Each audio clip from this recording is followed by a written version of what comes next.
violin pattern 32.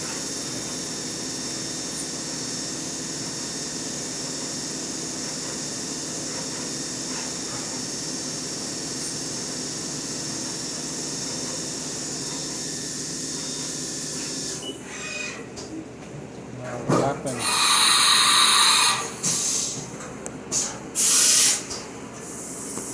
Tap 1032.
Bây giờ mình mở cửa ra.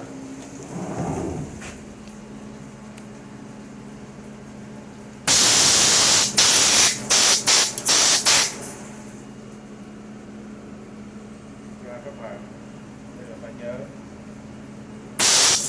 nhôm nha, aluminum.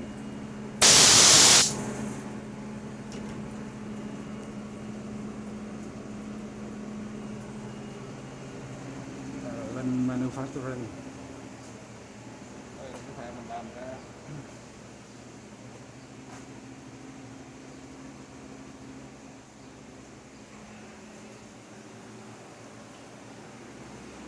This is a business name là Linh Manufacturing. Linh Manufacturing. Đây là những cái bracket mình làm ra.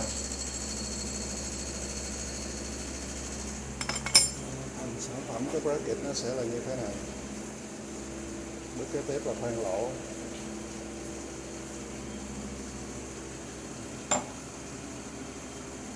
Đây máy này cũng đang chạy.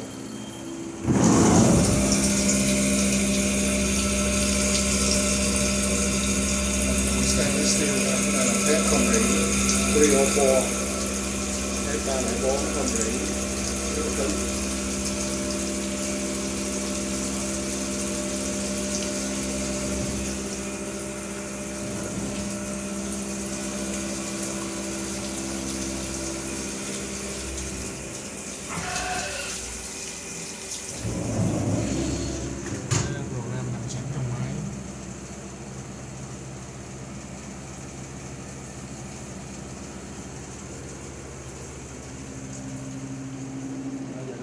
Xong rồi phải lấy ra nha.